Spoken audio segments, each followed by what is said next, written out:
2000년 전에 일어났던 십자가의 사건이 개인적으로 내 삶에 어떻게 연관이 되느냐에 따라서 우리의 신앙의 색깔과 방향은 결정됩니다. 사실 십자가와 부활이 개개인에게 어떻게 일어나느냐, 개인의 삶을 어떻게 흔들어 깨우고 변화시켜 놓느냐, 이 문제는 신비의 영역입니다. 우리가 알 수가 없습니다. 그런데 그 안에 있으면 변화가 되더라는 거죠. 십자가에 대한 이야기를 바울은 고린도전서에서 이렇게 고백합니다. 고린도전서 1장 18절에 보니까 십자가의 도가 멸망하는 자들에게는 미련한 것이요 구원을 받는 우리에게는 하나님의 능력이라 말씀하십니다. 하나님의 능력, 이것이 신비죠. 우리가 다 알 수 없습니다. 우리 생각에는 안 될 것 같은데 하나님은 됩니다. 우리 생각에는 맞을 것 같고 될 것 같은데 안 되는 게 또 있더라고요. 요즘 세상 변하는 것을 보면 놀랍기도 하고 사실은 한편으로는 두렵기도 합니다. 10년이면 강산이 변한다는 말이 옛말이 된 지가 오래입니다. 요즘 트렌드는 1년을 고사하고 하루가 다르게 변화하는 세상입니다. 그런 반면 정말 모질게도 변화하지 않은 것이 한 가지 있는데 그것이 사람입니다. 사람은 참 안 변합니다. 이건 역시도 저를 놀랍게 하고 한편으로는 두렵게 합니다. 우리의 문제 안에 있는 이 죄성과 완고한 옛 자아가 잘 안 깨진다는 데 문제가 있습니다. 신앙생활은 하거든요. 그리고 오랫동안 해왔거든요. 말씀도 듣거든요. 그런데 잘 안 깨집니다. 그런데 이 죄성과 완고한 옛 자아가 완전히 깨지고 새로운 삶을 살게 하는 결정적인 계기가 있는데 그것이 십자가 사건이다. 그래서 중요한 겁니다. 우리는 계속해서 가상 7원, 즉 예수님의 십자가상에서 말씀하셨던 7말씀을 나누고 있습니다. 우리 수요 예배 때 5원을 나누었습니다. 내가 목이 마르다. 그리고 오늘은 제 6원 다 이루었다라는 말씀으로 여러분과 함께 나누고 싶습니다. 가상 7원 말씀 중에 가장 짧은 말씀입니다. 헬라어 원문에는요, 테텔레스타이라고 하는 한 단어로 쓰여져 있습니다. 테텔레스타이, 이 단어는 문법상 현재 완료 수동태로 우리말로 쉽게 번역하면 이제 됐어, 이제 됐다라는 표현입니다. 이 단어와 같은 단어로 동사로 처음 쓰여진 곳이 있는데 요한복음에 예수님께서 첫 사역을 했을 때의 이야기입니다. 예수님이 사마리아 성 수가성에 가까이 있을 때 제자들과 함께 대화했었던 그때 예수님이 이 단어의 동사를 처음 사용하십니다. 제자들이 음식을 구하러 마을로 들어갔고 예수님은 수가성 사마리아 우물 곁에 있었습니다. 그런데 음식을 구하고 왔더니 예수님이 웬 사마리아 여인과 대화를 하고 있는 겁니다. 제자들이 점심을 구해와서 예수님께 드시라고 권했을 때 예수님은 요한복음 4장에 보니까 내게는 너희가 알지 못하는 먹을 양식이 있다라고 말씀하시는 겁니다. 대화의 주제는 분명 음식입니다. 식사하셔야 될 시간이었으니까 예수님도 제자들도 배가 고팠습니다. 그래서 음식을 구하러 간 것이었고 예수님이 드실 만한 것 준비해서 구해서 가지고 왔습니다. 그러다 보면, 그렇게 됐다 보면, 그렇게 음식 갖고 왔으면 우리의 반응은 어디서 가져왔냐, 정말 만나게 생겼다, 애썼다, 혹은 같이 먹자, 이런 반응이 기대가 됩니다. 그런데 이 시점에서 예수님은 당신이 먹는 음식은 따로 있답니다. 그리고 제자들은 모른답니다. 그러면 제자들 마을로 들어갈 때 너희가 모르는 음식 있으니까 같이 나눠 먹자라고 말씀을 하시든지, 아니면 나는 됐으니까 너희만 먹고 오라고 하든지. 왜냐하면 유대인과 전혀 상종치도 않은 사마리아 마을로에 들어가서 그들이 고생해서 이 음식 가져왔을 텐데 예수님이 말씀하시는 건 뭐냐라는 그런 생각이 듭니다. 그리고 제자들은 당장에 그 음식이 눈에 들어오지 않는 겁니다. 그러니까 의아해했습니다. 그러면서 서로 말하되 누군가가 갖다 줬나 보다, 다 드시고 치우셨나 보다 라고 생각을 했습니다. 그때 예수님이 이렇게 말씀하세요. 나의 양식은 하시면서 양식 얘기를 말하면서 얘기합니다. 양식은 쉽게 말하면 먹는 거 아닙니까? 우리말로 말하면 밥입니다. 밥. 밥 우리가 먹고 에너지를 내고 일도 하고 노동도 하고 삶을 이루어가는 생명의 수단입니다. 어떻게 보면 밥은 생명의 자체라고도 할 수 있습니다. 우리 중에 분명 밥심으로 살아가는 사람도 몇 명 있을지 모릅니다. 먹어야 삽니다. 먹어야 생명을 유지할 수 있는 것이 밥입니다. 근데 주님은 내가 먹는 음식은 이렇게 말씀하시며 서로를 궁금케 합니다. 그것이 빵이든 그것이 국수든 그것이 양고기든 아니면 세례 요한처럼 메뚜기와 석청을 먹고 있든지, 그런데 그 음식이 나와야 할 자리에 예수님은 요한복음 4장 30절에 이런 말씀하십니다. 나를 보내신 이의 뜻을 행하며 그 일을 온전히 이루는 것이다. 이것이 나의 음식이다 라고 말씀하십니다. 예수님이 드시는 주식은 다름 아니라 나중에 지금 우리가 이야기하는 십자가에서 마지막 숨을 거두시면서 다 이루었다라는 그것입니다. 예수님의 양식은 당신을 보내신 하나님의 뜻을 행하되 그분의 일을 완전히 이루는 것, 그것을 다 이루는 것, 이것이 주님의 양식이랍니다. 사람들은 흔히 양식하면 밥을 먹든지 빵을 먹든지 고기를 먹든지 떡을 먹든지 국수를 먹고 삽니다. 그런 것들 먹어야 생명을 유지합니다. 그런데 예수님은 양식은 하나님의 소원을 성취하고 사시는 그거랍니다. 테텔레스타이가 곧 예수님의 양식이랍니다. 예수님은 그래서 유대인들이 유대에서 갈릴리로 지나갈 때 통과해야 될 사마리아, 많은 사람들은 어려워도 돌아갑니다. 시간이 많이 걸려도 돌아갑니다. 그런데 예수님은 의례 피하는 유대인들이 피하는 사마리아 길로 걸어갔습니다. 거리낌 없이 들어갔습니다. 왜냐하면 시간이 없어서가 아닙니다. 급해서 지름길로 간 게 아닙니다. 중요한 것은 그곳에 양식을 전하기 위해서.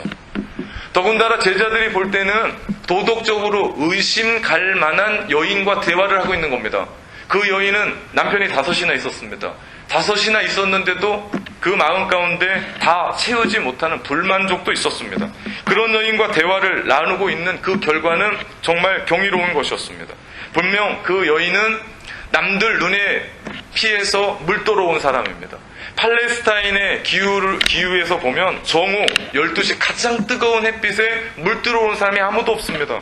그러니까 이 여인은 아무도 없을 때 물동이를 들고 물 들어온 여인입니다. 왜? 남들이 이런저런 자기에게 대한 얘기 듣는 거 싫었기 때문에.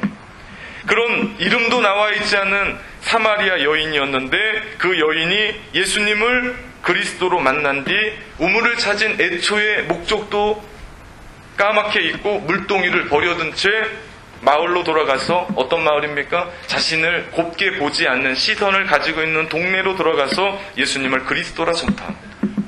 그리고 놀라운 결실을 맺죠. 우리 요한복음 4장 29절에 이런 말씀합니다. 내가 행한 모든 일을 내게 말한 사람을 와서 보라. 이는 그리스도가 아니냐 하니 그들이 동네에서 나와 예수께로 오더라 말씀합니다.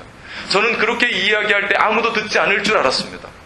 그 여인이 누군데? 라고 생각하면 들을 일이 없습니다. 그러나 그 후에 동네 사람들이 예수님의 말씀을 직접 듣고 와서 이렇게 고백합니다.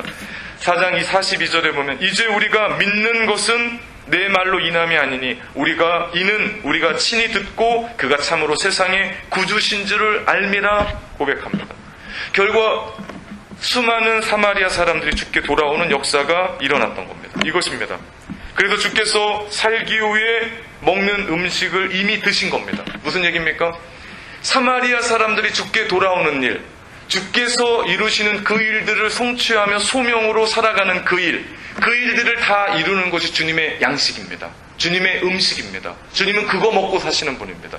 그러니까 제자들이 이해할 수 없고 깨달을 수 없는 음식을 주님께서 가지고 있었고 주님은 이미 드신 겁니다. 제자들은 이해할 수 없었습니다. 무엇입니까? 버림받았던 사마리아까지 예수 그리스도를 통해 하나님께로 돌아오는 것, 이것이 하나님의 뜻과 그분의 일이라는 겁니다. 주님이 그 일들을 다 이루신 겁니다. 이것이 예수님의 음식이죠. 그래서 예수님이 십자가상에서 마지막 6번째 말씀하시면서 테텔레스타이, 내가 다 이루었다. 유대인에게 배제되었었던 개, 돼지 취급했었던 사마리아인들, 난 다른 민족과 혼혈했고 통혼했다는 이유로 개, 돼지 취급하고 상종치도 않은 그들 역시도 하나님의 자녀로 구원받았다는 그 일들을 가르치는 겁니다.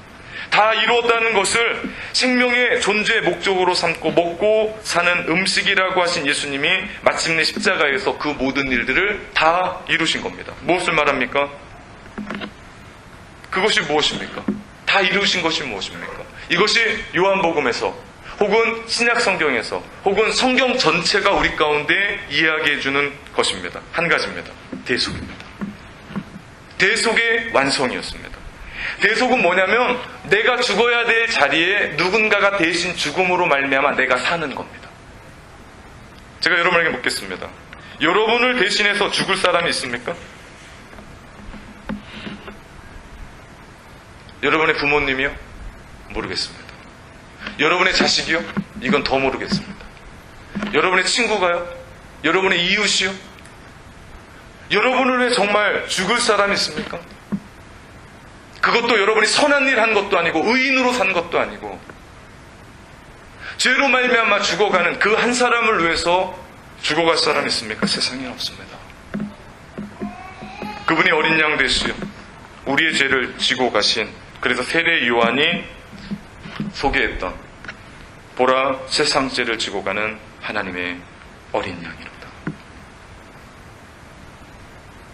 예수님은 제자들이 네가 높냐 내가 높냐 싸울 때 높은 자리와 세속적인 영광을 추구하며 다퉜던 제자들에게 너희가 오해하는 것이 있다 하시면서 예수님의 역할을 분명하게 말씀하십니다.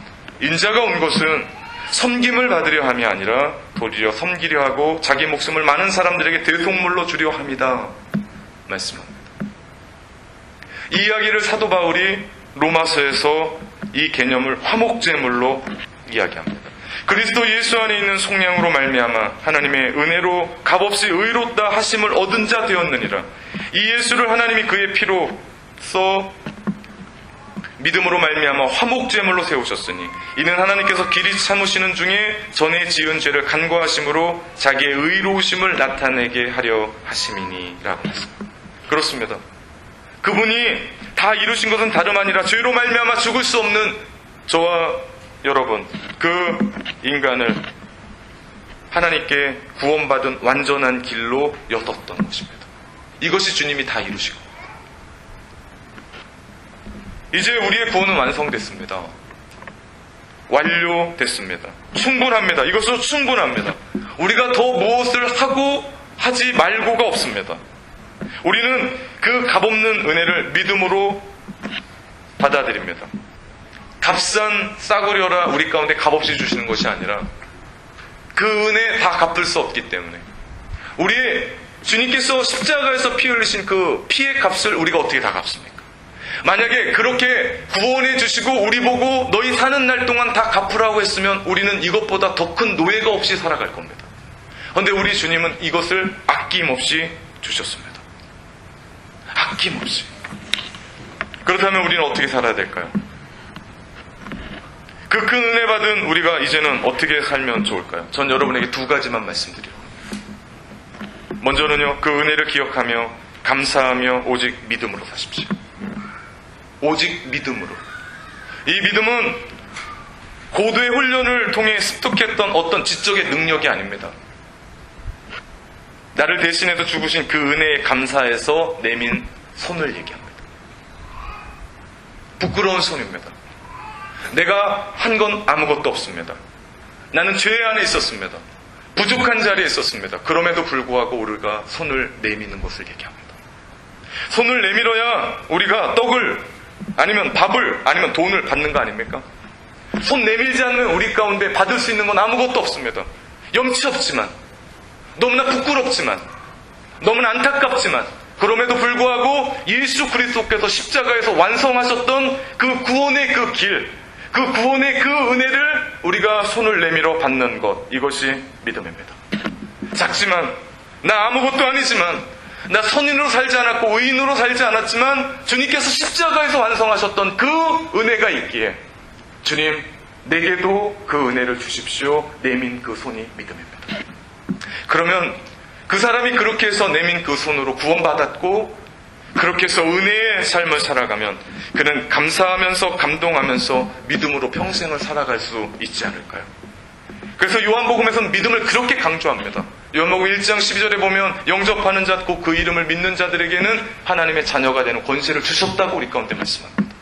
그 손을 내밀 때 염치 없지만 부끄럽지만 내가 그거 받기 위해서 손을 내밀 때, 그럴 때 있지 않습니까?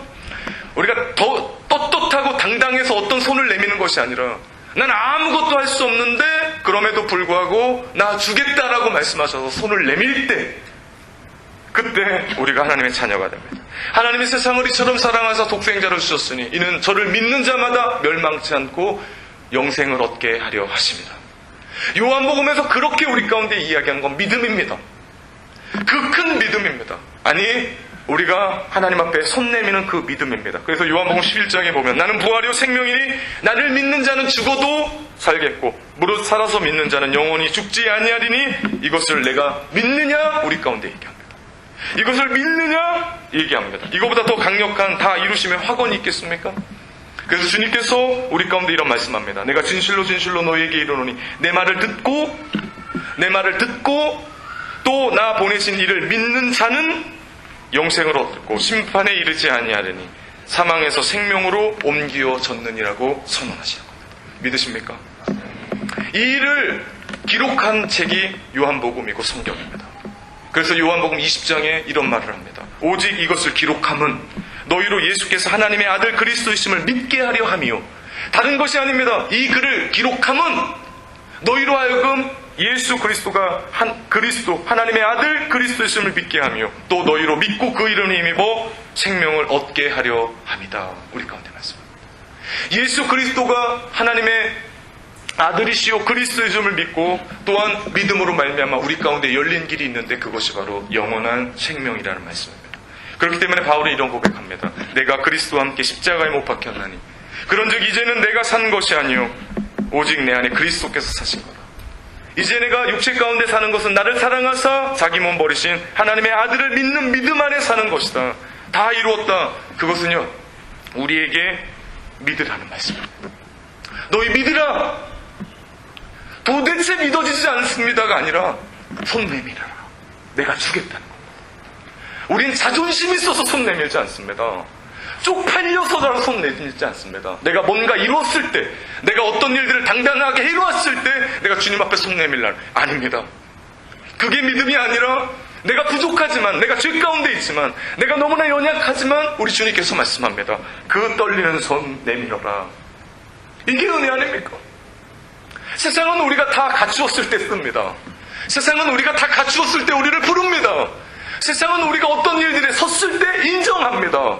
그런데 우리 주님의 구원은 너 그 부끄러운 손 내밀어라. 그 안타까운 손 내밀어라. 진정 여러분은 그 십자가에서 이루신 주님의 그 말씀을 믿습니까? 진정 여러분은 그 주님께서 이루신 그 십자가에서 구원받은 사람이라고 당당하게 고백할 수 있습니까? 이제는 있어야 됩니다. 이제는 있어야 됩니다. 이제는 내가 뭔가 해서가 아니라 떨리고 부족했었던 그 손, 감추고 싶었던 그 손, 이제는 주님 앞에 믿음으로 내밀 때 주께서 우리를 구원하실 줄 믿습니다. 그 구원의 믿음 가지고 우리가 세상 당당하게 살아가는 겁니다. 내가 뭐가 있고 없고가 문제가 아니라, 내가 어디에 서고 안 서고가 문제가 아니라, 내가 어떤 것을 이루었고 못 이루었고가 아니라 주님께 내밀었던 그 손 덥석 잡아주시며 잘 왔다라고 말씀하시고 내가 너를 기다렸다고 말씀하시고 우리에게 베풀어 주신 구원의 은혜, 우리가 그 믿음으로 살아가는 겁니다. 또 다른 하나는요, 우리가 어떻게 살아야 되나? 이 땅 밥으로 살지 않고 소명으로 사는 겁니다. 제가 늘 말씀드립니다. 밥으로 이 세상 살면 뭐라고요? 밥통 소리 듣습니다. 그런데 소명으로 우리가 이 세상 살면 생명이 열립니다. 그것도 그냥 생명이 아니라 영원한 생명입니다. 끊이지 않는 생명입니다. 주님이 우리 가운데 하나님의 일들을 이루시면서 주님의 음식이었던 주님의 뜻을 이루고 주님의 소명을 다하는, 완성시키셨던 것이 바로 그것이었습니다. 우리가 그 은혜로 구원받은 사람들이 이 땅 살아가면서 내가 정말 그 은혜로 구원받았다면 우리 역시도 주님 그렇게 믿고 따라가는 겁니다. 학생은 죽도록 공부하는 겁니다. 공부해서 내가 남 주는 겁니다. 컨닝시키라는 게 아니라 여러분이 그렇게 공부해서 남 도와줄 수 있는 그 자리에서 그렇게 살아가는 겁니다. 사업가는 사업가답게 돈 많이 버십시오. 선한 방법으로 돈 많이 버십시오. 그리고 그 선한 영향력을 흘러가게 하십시오. 예, 돈 벌어서 남 주십시오. 우리 주부는 주부답게 하나님이 우리 가운데 주신 그 하나님의 기업인 그 자녀들 아름답게 키워가는 겁니다. 그들이 하나님의 자녀답게 그 자리에 서서 선한 영향력을 키워가는 것, 그것 열심히 키워서 남 주는 거 아닙니까? 이런 삶 우리가 살아갈 때 값지고 근사한 삶 될 겁니다. 아름다운 삶 될 겁니다. 주님은 자신을 따르는 제자들이 이런 말씀하십니다. 자기의 생명을 사랑하는 자는 잃어버릴 것이요, 이 세상에서 자기의 생명을 미워하는 자는 영원토록 보존하리라 주님 말씀합니다. 예수님만이 소명이 있는 것이 아닙니다. 주님이 우리를 부르셨습니다. 구원의 자리로 부르셨습니다. 부르셨을 때는 목적이 있는 겁니다. 여러분을 참된 공동체로 부르셨습니다. 부르셨을 때는 이유가 있는 겁니다. 그것은 우리 가운데 사명을 주시기 때문에. 우리 모두는 사명자입니다. 기억하십시오. 하나님이 우리를 구원하셔서 우리 가운데 이곳에 이끄셨던 것은 우리 보고 잘 먹고 잘 살라는 게 아니라, 너희 죽어서 천국 가라고 말씀하시는 게 아니라, 너희에게 내가 줄 미션이 있다. 그 소명 가지고 하나님의 뜻대로 살으라고 우리를 부르신 줄 믿습니다. 이것이 주님 따라가는 삶입니다. 이것이 주님의 제자의 삶입니다. 주님의 양식은 다 이루심에 있었습니다. 우리도 그 다 이룸의 소명을 먹고 살아가야 됩니다. 사도 바울은 그것을 본받았던 사람입니다. 그래서 사도 바울은 그런 얘기합니다. 나의 달려갈 길과 주 예수께 받은 사명 곧 하나님의 은혜의 복음을 증거하는 일을 마치려 하면은 나의 생명을 조금도 귀한 것으로 여기지 아니하노라 그가 고백합니다. 사도 바울은 주님을 그렇게 닮아간 겁니다. 그에게 밥 먹고, 그에게 돈 벌고, 숨쉬고, 생리적인 작용과 욕망을 따라 살아가는 맹목적인 생명은 별 의미가 없었습니다. 그래서 그가 로마로 가서 참수형에 이르기까지 그가 어떻게 하든지 한 사람에게도 더 복음을 전할 수 있다면 나의 생명 죽을 때까지 쫓아갔었던 그 일들을 그가 행할 수 있었던 겁니다. 이것이 소명입니다. 이것이 사명입니다.